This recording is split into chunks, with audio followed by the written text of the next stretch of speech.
며칠 전에 셀리단의 주방 가구를 했던 업체와 통화를 했어요. 주방 가구 도어 재질을 달리해서 가격적을 한번 내달라고 부탁하려고요. 스모크 도어크 무늬모, 도장, 페트 이렇게 비교 견적을 받아보고 싶다고 했거든요. 그런데 가구업체에서 난색을 표하더라고요. 원자재 값이 지난해보다가 20-30% 올랐다면서 견적을 내기가 무섭다고 했어요.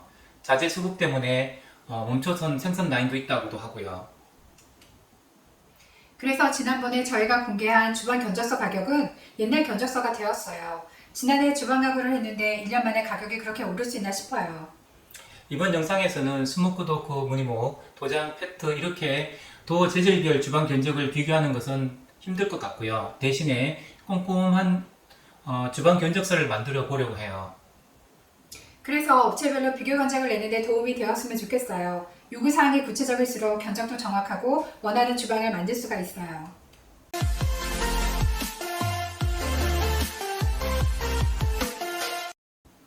안녕하세요. 세리나입니다. 안녕하세요, 세리나입니다. 세리나는 지난 몇 달 동안 아일랜드 주방 만들기에서 시시콜콜한 내용을 다뤘어요. 주방 가구 구입 가격을 공개하고 업체를 공개했으면 하는 분들도 계시더라고요. 그것도 나름 의미 있고 좋은 일이라고 생각을 해요. 하지만 셀리나는 주방 견적서를 제대로 읽고 쓰는 법을 얘기하고 싶었어요. 비용이라는 것은 주방 자재의 종류와 하드웨어에 따라서 차이가 크고요. 또 작년에 비해 올해 가격이 오른 것처럼 늘 변동이 있기 때문이죠. 어느 분이 댓글로 세리나가 진상 고객이라고 적으셨더라고요. 그래서 세리나가 어떻게 하면 진상이 될 수 있느냐고 답글을 달았어요. 세리나는 사실 진상도 아니고 그리 깐깐하지도 않아요. 셀리나는 시공 중 업체들의 실수로 발생한 비용은 셀리나가 모두 부담을 했거든요. 시공 과정에 수고를 많이 하셨다고 생각이 되었을 땐 업체들이 요청하지 않아도 약속한 비용보다 더 많이 드리기도 했고요. 이런 추가 비용에 대해서는 크게 속상해하지 않았어요. 하지만 작은 것이라도 약속한 것을 지키지 않는 사항에 대해서는 정말 속상했고 시정을 요구했어요. 세리나가 이렇게 시간을 쪼개어 영상을 만드는 목적은 하나예요. 주고 받을 것을 확실하게 해서 예측 가능한 인테리어를 하자는 거예요. 그러려면 세리나 분들이 인테리어 시공에 대해 기본적인 것은 알아야 하고요. 더 나아가 견적서를 제대로 읽을 수 있어야 한다고 생각을 해요. 마지막으로 믿을 만한 시공업체를 찾아내면 금상첨화겠죠. 물론 셀리나도 세린을 할 때 견적서를 100% 이해하지 못했어요. 좋은 분들을 시공자로 많이 만났지만 그분들이 모두 다 최고는 아닐 거예요. 하지만 기본적인 공정에 대해 정확하게 이해를 하고 있었고 또 견적서를 제대로 내고 요청한 봉사 내역을 검수할 수 있었다면 지금보다 훨씬 만족했을 거예요. 지금이라면 셀리나는 기본 이상만 되는 시공업체와 일을 한다면 원하는 것을 거의 다 반영할 수 있을 거예요. 지난해에는 솔직히 잘 몰라서 못한 거예요. 그게 아쉬워서 이런 영상을 만들고 있거든요. 그리고 세린을 준비하시는 분들께 세리나의 아쉬움이 도움으로 전달되기를 바라는 마음이에요. 세리나는 영상을 만들면서 세리나가 챙겨야 할 점들을 다시 공부하고 있고요. 또 좋은 전문 시공업체 분들이 있다면 만나보고 배우고 그분들도 소개할 수 있는 기회가 있었으면 좋겠어요. 셀리나는 주방 견적서 양식을 한번 수정해서 만들어 보았어요. 왼쪽은 가공업체에서 받은 견적이고 오른쪽은 고친 견적서예요. 같은 견적 내용이지만 오른쪽 견적서를 좀 더 자세하게 적은 거예요. 아일랜드 주방이라서 견적서가 좀 간단한데요. 창호부장을 나누지 않고 또 코너장과 망장을 쓰지 않았거든요. 어쨌든 새 견적서를 보면 가구가 어떤 모습이 될지 더 예측을 잘할 수가 있어요. 이 두 가지 견적서를 놓고 다시 비교해 보세요. 새로 만든 것이 가구업체에서 받은 견적서보다는 훨씬 구체적이잖아요. 견적서 형식을 제대로 만들려면 공부를 하게 돼요. 세리나가 모르면 제대로 된 견적서를 받기 어려워요. 그리고 공부를 하다 보면 주방 모습을 그릴 수가 있어요. 도어의 재질은 어떤 견적서든 표시가 되어 있을 거예요. 주방 가구에서 가장 원가가 높은 부분이니까요.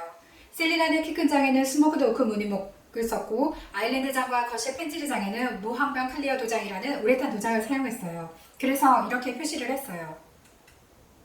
도장에도 UV 도장과 우레탄 도장 두 가지가 있는데요. 세리나의 견적서에는 무항변 클리어 도장이라고만 적혀 있어서 이게 UV 도장인 줄 알았어요. 그런데 비교 견적을 요청하려고 통화를 하면서 무항변 클리어 도장은 우레탄 도장이라고 하더라고요. 도어를 선택할 때 공장을 방문해서 만져보고 물었더니 도장 제품이라고만 설명을 들었고 견적서에는 무항변 클리어 도장이라고만 적혀 있었거든요. 앞면은 5번, 뒷면은 4번 덧칠을 한 우레탄 도장이라는데 견적서에 우레탄 도장이라고만 적었더라도 헷갈리진 않았을 거예요. 그래서 새 견적서에는 이렇게 적었어요. 참고로 세리나가 주방 가구 업체에 비교 견적을 요청했더니 요즘 가구 단가가 너무 올라서 지난해 기준으로 비교 견적을 내는 게 의미가 없다고 하네요. 다만 스모크 도크 무늬목 도화가 우레탄 도장 대비해서 2.5배 정도 비싸다고 했어요. 이 영상을 만들면서 페트 재질 도어를 한다면 가격이 얼마나 나올까 싶어서 가구업체에 문의를 했었는데 비고치로는 말씀을 해주시더라고요. 하지만 이 업체는 올해부터 더 이상 페트 재질 도어를 취급하지 않는다고 하니 페트 재질과 비교해서 공개하는 것은 의미가 없다는 생각이 들어요. 모든 재질을 취급하는 업체에서 각각의 도어 재질에 따라서 비교를 하고 견적을 내는 것이 맞는 것 같아요. 가구 도어의 기본 소재도 살펴볼 필요가 있어요. 세리나의 가구는 도어의 경우 2.0 등급의 한솔 고밀도 MDF를 사용했고 몸통에는 같은 브랜드의 PB를 사용했다고 하네요. 그래서 이렇게 적었어요. 가구 도어에 사용한 자재의 브랜드나 생산업체를 아는 게 좋긴 좋아요. 그것이 불가능하다면 적어도 2.0 등급을 사용했는지 여부는 꼭 확인하는 게 필요할 것 같아요. 이렇게 견적서를 꼼꼼하게 적다 보면 공부가 많이 되어요. 모르면 물어보고 찾아보면서 각각의 재질의 장단점을 비교해 볼 수도 있고요. 몇 개 업체의 비교 견적을 낼 때 확실하게 비교할 수 있거든요.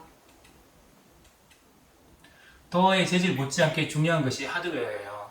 국내 어느 업체에다가 주방 가구를 만들던 공통점이 있어요. 가구 하드웨어는 대부분 전문 업체의 것을 가져다가 쓴다는 거예요. 그러니 각 하드웨어는 모델명이 있어요. 같은 업체에서 나오는 하드웨어라 하더라도 다양한 제품군과 가격대가 있어요. 그래서 단순히 브랜드명만 쓰지 말고 해당 브랜드의 어느 라인인지 확인하는 것이 필요해요. 예를 들어 무거운 주방 용기들을 수납하는 서랍은 오스트리아산 블룸 브랜드를 많이 쓰는데요. 이 회사는 텐덤박스 라인만 하더라도 세 종류가 되거든요. 서랍 시스템의 구성이 달라요. 따라서 서랍을 선택할 때 블룸이 아니라 텐덤박스 인티보, 텐덤박스 플러스 등 구체적인 라인까지 지정을 해줘야 업체 간 견적이 제대로 비교가 되고요. 정확한 시공도 가능해요. 레일과 같은 비싼 하드웨어만 지정할 수 있는 것은 아니에요. 오히려 작은 하드웨어들이 어떤 것이 사용되는지 정확히 알아야 해요. 가구 업체에서 알아서 좋은 하드웨어를 쓸 것이라고 생각했는데 그런 건 아닌 것 같아요. 이 푸시 버튼 끝부분은 금속으로 되어 있어요. 이게 도어의 도장면과 직접 닿거든요.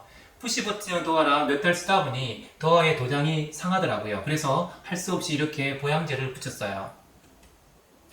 셀리나는 이해가 안 돼서 푸시 버튼을 검색해 봤어요. 그랬더니 금속이 직접 도장면에 닿지 않고 플라스틱으로 앞처리가 된 제품들이 있더라고요. 사실 이런 것들은 몇백 원 정도 하는 작은 부품이에요. 비싼 것이라고 해봐야 얼마나 더 비싸겠어요. 주방 가구 전체 예산에 비하면 거의 미미한 비용이잖아요. 하지만 이 작은 것 하나를 잘못 쓰게 되면 수백만 원짜리 도어의 도장이 깨지는 거예요. 비용을 아끼려고 이런 부품을 쓰는 것은 아닐 거라고 생각을 해요. 그냥 괜찮겠지 하고 별 신경을 안 썼을 수도 있어요. 하지만 간단한 게 아니에요. 세리나네 집 가구가 그걸 보여주잖아요. 작은 부품이지만 이것도 좋은 것으로 식용을 해야 해요. 경첩도 마찬가지예요. 일반 경첩과 댐핑 경첩의 가격 차이는 좀 있긴 해요. 그래도 전체 가구 가격으로 보자면 이건 역시 큰 비용 차이가 나지는 않거든요. 도어에 단 경첩 두세 개 중 한 개만이라도 댐핑 경첩을 쓰면 훨씬 부드럽게 문이 닫혀요. 그리고 경첩도 좋은 성능의 제품을 사용해야 해요. 국산 제품에 좋은 것들도 많이 나와 있으니까 좀 좋은 제품으로 선택하는 게 필요해요. 당연히 여기에 경첩의 모델명을 적어두면 비교가 되겠지요. 세리나는 견적서에 이런 내용이 포함되어야 한다고 생각을 해요. 가구업체에서 모든 디테일을 알아서 해주는 게 아니에요. 세리나가 그때는 몰랐지만 다시 가구 견적서를 낸다면 경첩과 푸시버튼 모델명까지 표기해 달라고 할 거예요. 소비자가 요청을 하면 가구업체에서는 안 해줄 이유가 없잖아요. 좀 더 좋은 것을 사용해 달라고 한다고 원가가 확 올라가는 것도 아니고요. 견적서를 제대로 쓰면 좋은 것들이 또 있어요. 싱크볼, 수전, 후드, 인덕션, 그리고 USB 콘센트 등 이런 것들도 제대로 고를 수가 있어요. 모델명을 적으려면 공부를 안 할 수가 없거든요. 보통은 주방 가구업체에서 추천한 것들을 선택하게 되는데요. 가구업체에만 모든 것을 맡겨두면 일반적인 것들을 많이 권해요. 업체들이 많이 쓰는 몇몇 모델 중에서 선택을 하는 거죠. 물론 많은 분들이 선택을 하는 것들을 중심으로 추천하는 거니까 나쁘지는 않을 수 있어요. 하지만 미리 세리나가 조사를 한다면 세리나의 컨셉에 맞는 것들을 선택할 수가 있을 거예요. 각각의 모델명을 적어야 한다고 생각하는 것만으로도 이미 셀리너가 살펴봐야 하는 것들도 늘어나고 선택할 폭도 그만큼 넓어지는 거예요. 물론 업체가 추천하는 것들을 선택할 수도 있어요. 하지만 적어도 한 번쯤 더 생각할 수 있는 기회는 있다는 거예요. 예를 들어 볼게요. 싱글볼 관련 영상에서도 소개를 했지만요. 싱크볼도 실버 색상과 흰색만 있는 게 아니에요. 정말 다양한 색상들 중에서 싱크볼을 고를 수가 있어요. 뿐만 아니라 깊이나 사이즈도 다양하고요. 더 완벽하게 소음 처리가 된 싱크볼도 있고 스크래치에 강한 것들도 있어요. 브랜드와 가격대도 다양하고요. 견적서에 브랜드와 모델명을 표시한다면 이런 것들을 한 번쯤 살펴보고 선택할 수가 있어요. 중앙 후드의 경우에도 더 다양하게 생각을 해볼 수가 있을 거예요. 아일랜드 후드만 하더라도 스퀘어형, 원형, 침니형 등 모양도 다양하잖아요. 아예 천장 부착형뿐만 아니라 상판이 설치형 그리고 천장 설치형도 있어요. 견적서에 모델명을 적는다는 것은 이런 제품에 대해 한 번 더 생각한다는 거예요. 그리고 더 중요한 것이 있어요. 견적서에 모델명을 적는다는 것은 이러한 제품을 직접 구입할 수도 있다는 것을 뜻해요. 원하는 제품을 셀리너들이 직접 주문을 해서 구입하고 가구 업체에는 설치비를 추가로 조금 더 지불하는 방식을 선택할 수 있어요. 이런 방식이 비용을 절약할 수 있게 하는 방법이기도 하지만 무엇보다 나만의 개성을 살린 주방을 만들 수 있어요. 일부 인테리어 업체나 가구 업체에서는 AS를 내세워서 직구를 못하게 하는 경우도 있어요. 그럴 경우에 모델명을 알려주고 통키로 막힐 수도 있을 거예요. 업체들이 AS를 언급하는데요. 솔직히 제대로 시공만 한다면 AS 받을 일도 거의 없어요. AS를 받을 때가 되면 무료 서비스 기간도 지났을 확률이 대부분일걸요.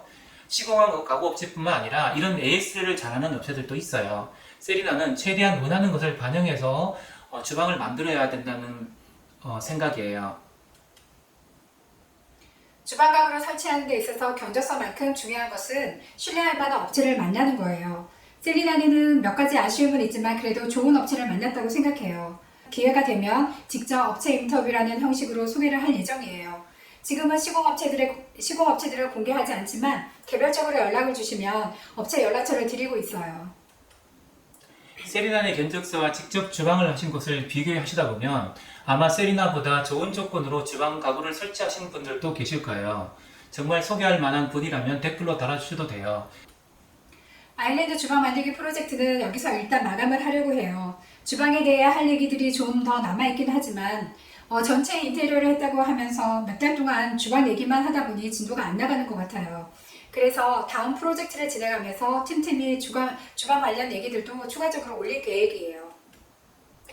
다음 프로젝트로 욕실 만들기를 준비하고 있는데요. 일반적인 기준에서 보자면 셀리나 내 욕실은 잘 만들었다고 할 수 있어요. 잘된 부분도 많이 소개를 할 예정이에요. 하지만 욕실은 동시에 셀리나가 가장 아쉬움이 많이 느끼는 공간이기도 해요. 생각은 많았지만 소심해서 과감하게 시도를 못한 것들이 너무 많거든요. 욕실에 대해서 할 말은 참 많은데 이야기를 어떻게 풀어나가야 할지 벌써부터 고민이 되네요. 열심히 만들 수 있도록 좋아요, 구독 많이 눌러주세요. 감사합니다. 감사합니다.